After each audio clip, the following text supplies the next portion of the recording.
Derivative. So in derivative, there are two financial instruments which can be considered as derivative. So there are option and warrant. So in financial market, there are money market and also capital market. So in money market, usually we will talking about short-term investment. Okay, so there are marketable securities, there are short-term instrument, foreign exchange, and also foreign currency. In capital market, there are cash market and also derivative market. So in cash market, there are primary market and also secondary market. And one of it is derivative market. So derivative market, it is financial instrument which derive from the real amount of an asset. Okay. So what is derivative? Derivative is financial instrument whose value is derived from an underlying physical commodity or financial instrument. So basically, derivative, it is not the physical asset that the investor holds. So the value is derived from a physical commodity or any financial instrument, right? So the price is based on the price of the underlying instrument, all right? So there are neither debt or equity, so it depends. But basically, derivative, the value or the price is derived from something else. Okay, it can be the debt or equity. So according to Obi Abdullah Ismat Bashar, he find out that derivative is a financial instrument that derive their value from the value of an underlying asset, right? So according to Rosala Nuriyati Ho, simply a contract to buy and sell which is set today, but it will be fulfilled at a stipulated date later. So there are two different definition on derivative instrument, but both definition is related to each other. All right, common derivative instrument, there are four. So the first one is forward. So forward contract is an agreement to buy and sell a specified security at a specified price, and it is to be delivered at the maturity date in the future. So it is forward. Futures, it is a formal agreement between two parties to carry out a transaction in the future date, but the price is determined at the contract initiation. All right, so basically forward and futures, it looks same, but the only difference is futures is more standardized compared to forward. Options, the third derivative instruments is options. So the holder have the right, but there is no obligation to buy or sell the underlying asset at a predetermined price. So call option means that right to buy, put option is right to sell. Okay. The fourth derivative instrument is swap. So swap is a transaction in which two parties simultaneously exchange cash flow based on a notional amount of the underlying asset. So when two parties they involve in forward or futures, so then they have an option whether they still want to continue the agreement to the stipulated date or not. So we call it as option, or they also can do swap. Instead of the make a choice not to continue the contract, they also have choices to do swap. Okay, so swap is an alternative to take care or to ensure that both parties gain the profit. Okay, so the evolution, it is start with forward. So forward, it is a forward contract. Then there is a betterment in the forward contract, they come out into the pictures, which is futures. So in futures, we have options, either to, they have the right to buy, they also have the right to sell, and then if any of the party want to breach the contract, they also have the option to do swap. So we call it as a financial engineering. Okay, so the main players in the derivative market. So the first one is hedges. So hedges is a person whose the objective is risk reduction. So they want to reduce the risk. So that's why instead of they involve in the because they believe that the price, the future price is increasing. So as a buyer, instead of buying the asset tomorrow, they will buy it today. They will buy the asset today rather than tomorrow, because they believe that in the future the price is going to increase, right? As part of seller, they believe that the future price is going to decrease, so they sell it today rather than they sell it tomorrow.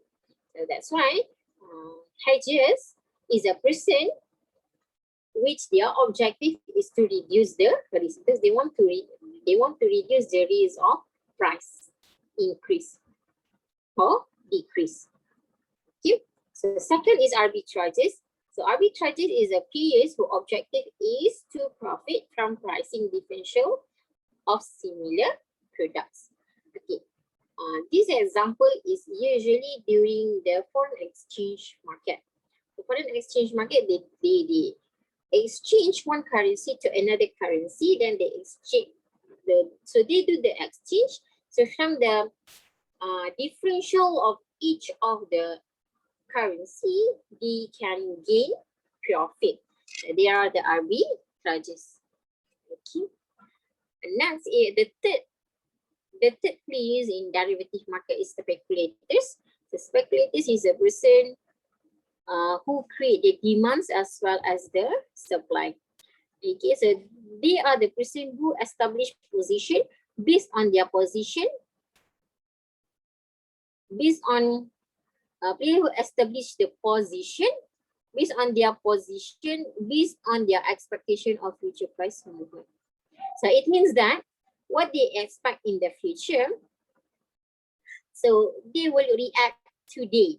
So they will either to buy or they will sell the instrument.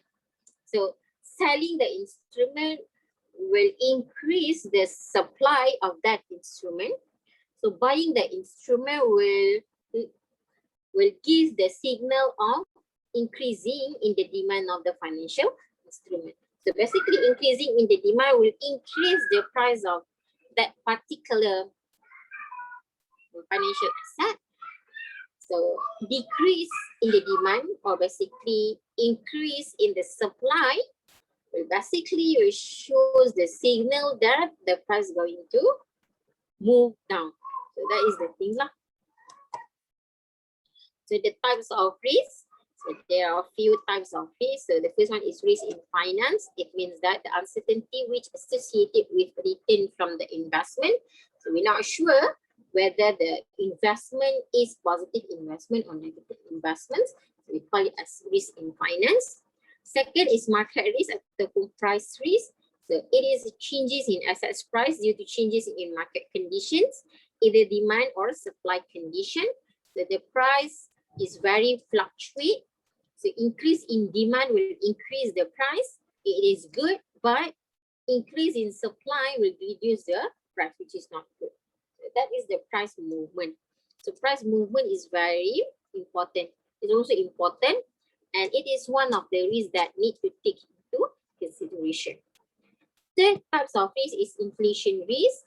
So when talking about risk, it is a loss of purchasing power resulting from the inflationary conditions. So it is world risk, world life risk. So everyone in this world will face the inflation risk.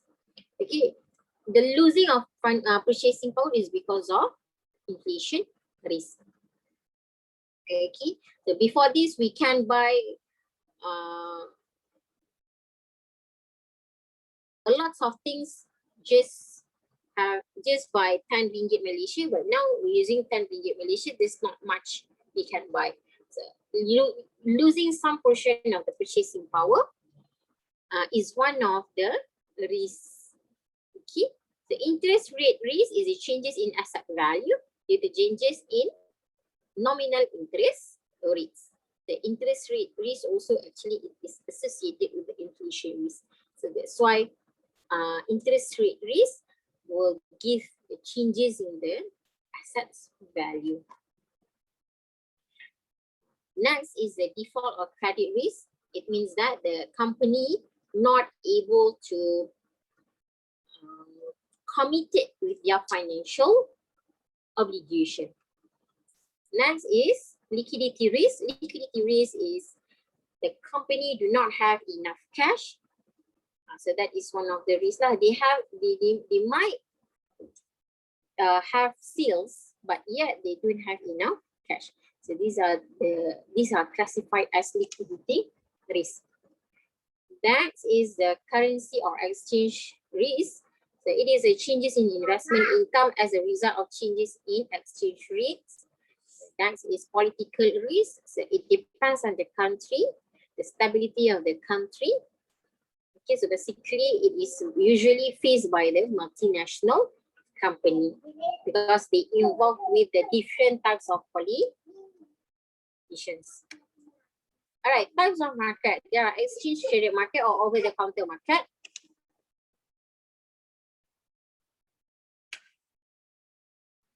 So exchange traded market, the marketplace is centralized, but over-the-counter market is not centralized.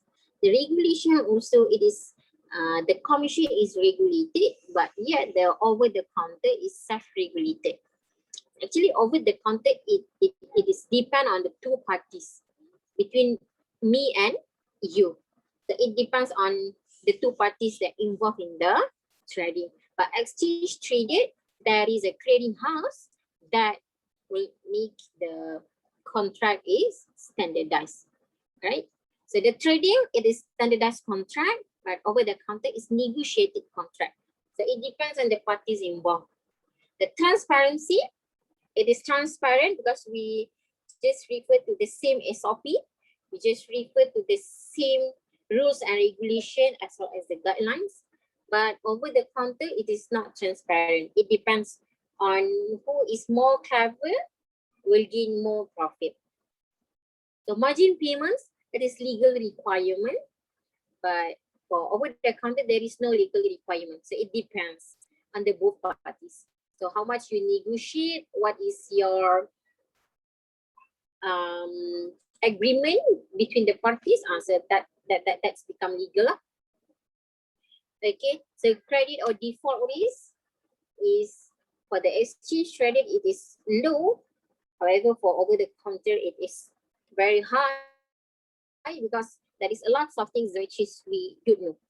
Okay, guarantee of performance in exchange traded counter, it is guaranteed by clearing house, but over the counter there is no guarantee of the performance. So if you lose, you lose everything. There is no one will take care of what's going to happen. Clearing house is like banks it will govern all the parties which involve in the transaction. All right, option. So talking about option, there are two types of option. So the first one is call option, or we call it as long position. So it means that a contract that gives the holder the right to buy. So the holder have the right to buy. So we call it as long position. They have the right to buy. So this is the word. This is the keyword. To buy the securities at a stated price within a certain type of period. Second is put option, or we call it as short option. It is a contract that gives the holder the right to sell the securities at a stated price within a certain time of period.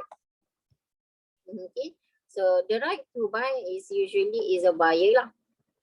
The buyer, for the buyer, they have the right to buy or not to buy. For put option, it is the right of seller whether they want to sell or they don't want to sell. Okay.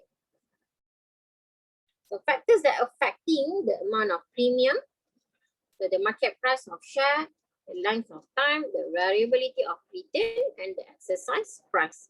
So these are the factors which affect the amount of premium. Amount of premium is actually how much is the payment. Much is the payment of the underlying asset. Sorry, not the underlying asset. So it is the payment of the derivative instrument. Okay.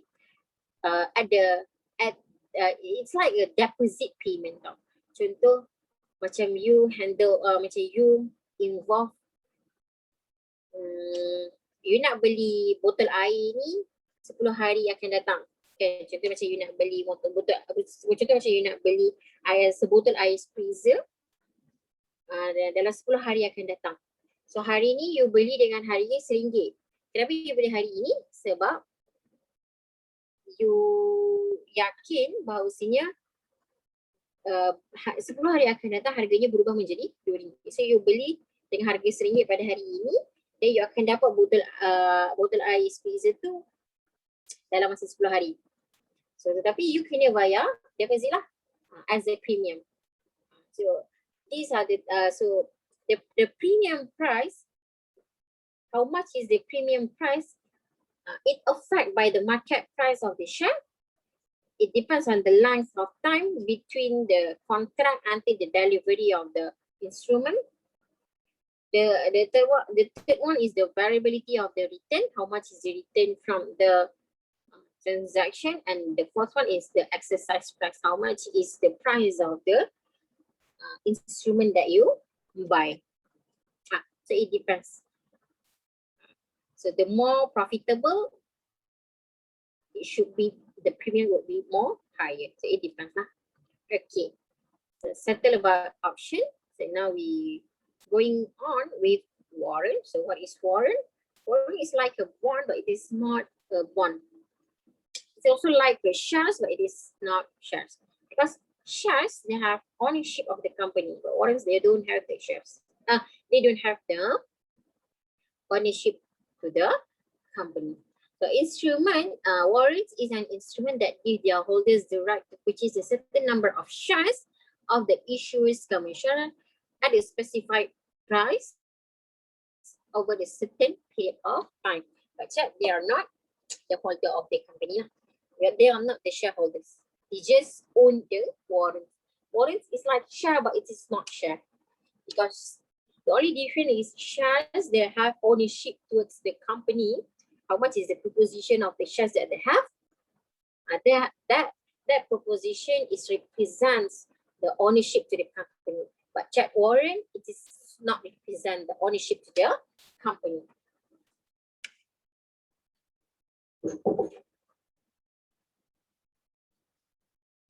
Okay, so price of bond with warrant attached.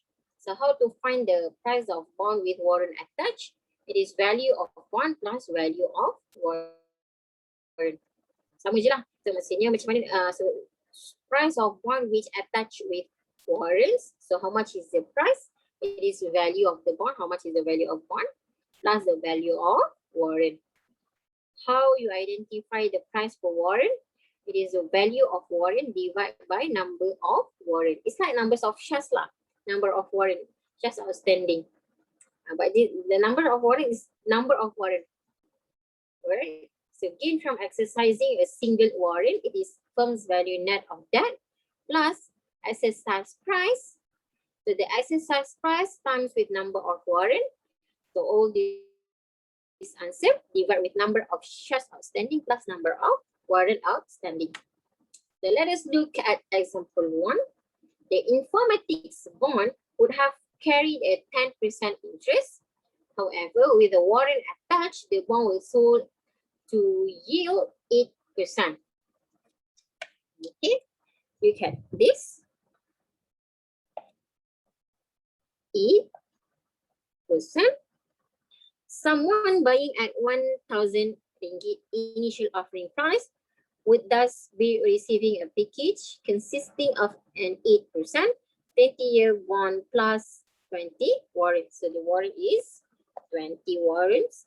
So this is numbers of warrant.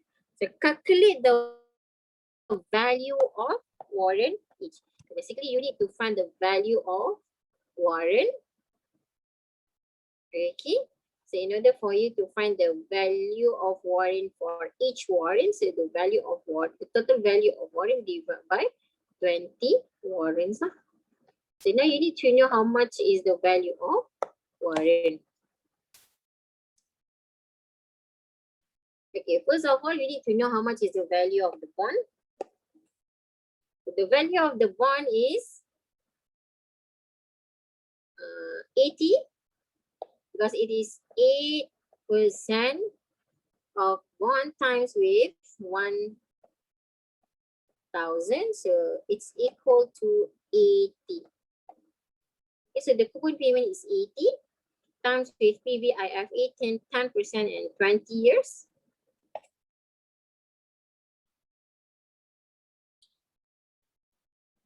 Okay, because it stated here 10% interest.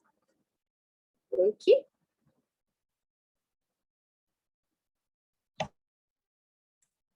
That's why here is 10%, 20 years, 10%, 20 years. So find the figure of PVIF, 10%, 20 years times with 1,000 per value. PVIFA, 10%, 20 years times with coupon payment. So the answer is 829.69. Okay, so now it tells you that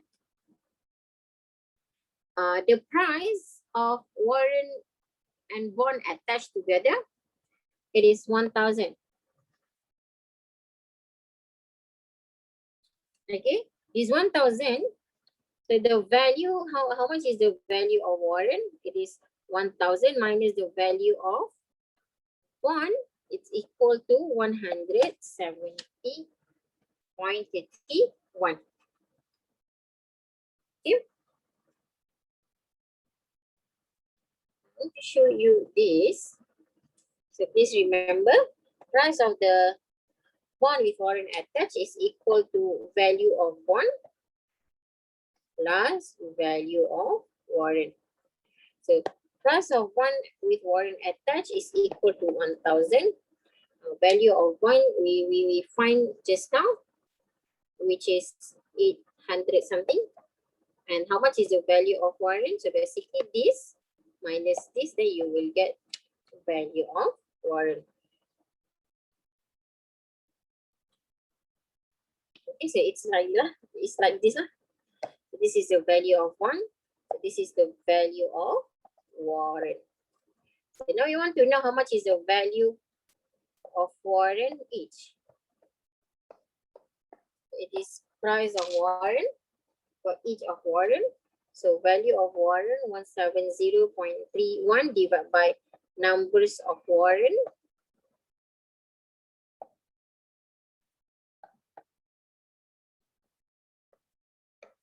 So it is equal to 8.52. Okay. Now let us go to example 2. Azhar Consultants has 100,000 shares outstanding. See, so the first value net of that is 1 million. Azhar has 1,000 warrant outstanding with an exercise price of 18 ringgit. So the warrant, this is the warrant, number of warrant. Okay. So the exercise price of the warrant is 18 ringgit. Entitled the holder to purchase 1 warrant per share.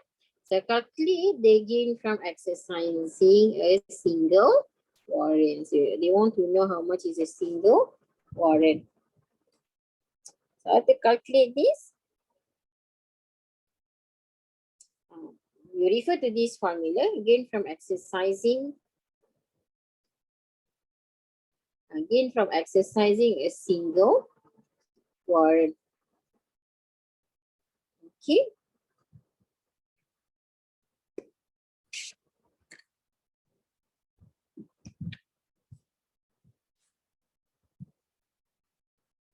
It is firm's value net of debt.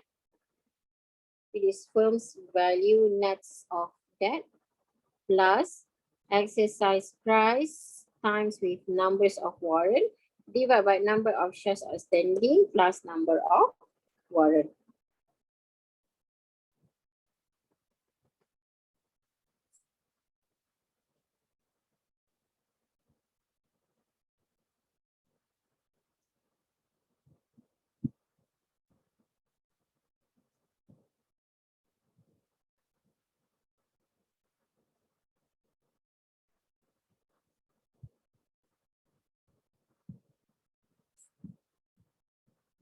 So the firm's value is 1 million.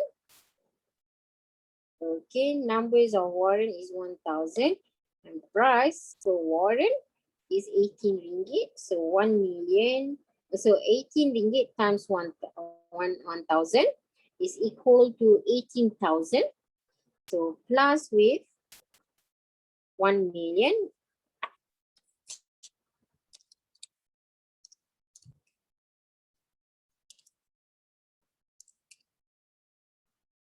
it's equal to 18,000. Yes, it is 80,000, 108.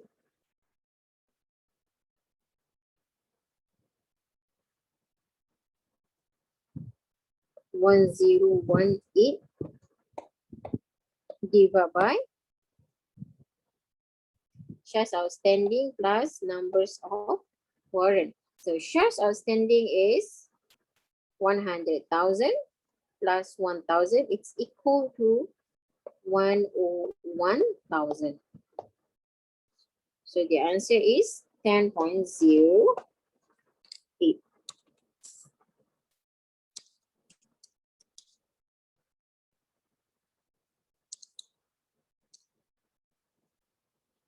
So it is 0.0792. So we just round up until to decimal point.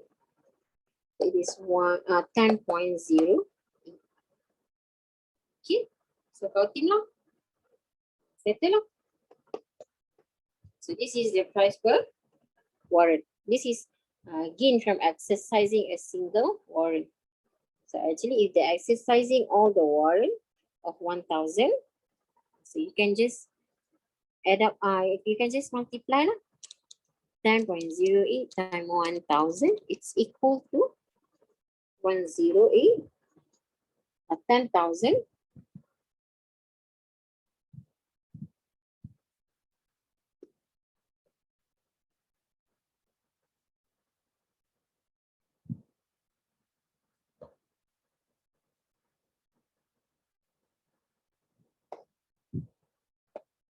So it's equal to 10,080. So if the exercising all the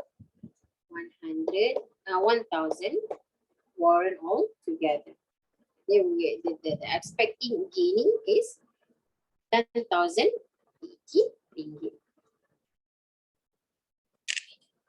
So the advantage of warrant is it has tendency to exhibit price behavior similar to the shares, and it also provide investors an opportunity to achieving capital gain instead of buying shares. So instead of buying shares, the investors can just buy warrants. But sometimes investors, they don't want to involve in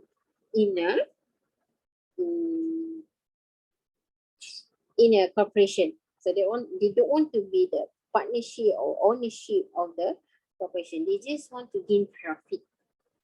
So what they should do is, instead of buying the shares, they can just buy a warrant. So warrant has relatively low cost unit and it provides leverage potential. So it is actually in some part, warrants is better than shares. a low cost. Another advantage, it is a low cost unit, also helps to reduce the downside risk exposure. These are the advantages of warrants. But the disadvantages of warrant, it is no dividend. Therefore, the investors do not get the current income. Dia tidak dibayar dividend. Sebab dia bukan, they are not part of the shareholders. They are not part of the owner of the company. Okay. Other than that, it carries an expiration date. The value decline as it approaches the expiration date, and the investor can only take the opportunity during that period of time. So maksudnya ialah warrants dia tak macam share. Share it is lifelong. It is forever. As long as there is still the demand, the shares is still there. You can still buy and sell the shares. But yeah, warrant, there is an expiration date. So they only can do the trading during the stipulated date. So basically, warrant, when it's reached to when it is near to the expiration date, you cannot sell it. You just need to hold that warrant. So you will not get any dividend. So the moment you buy the warrant during the expiration date, you're not able to sell it and you can just lose it. So that is the disadvantages of having a warrant. Is good at the moment of it is being issued. But when it's near to the expiration date, it is no longer good to have warrant. Right? So that's all for option and warrant. Thank you. Bye.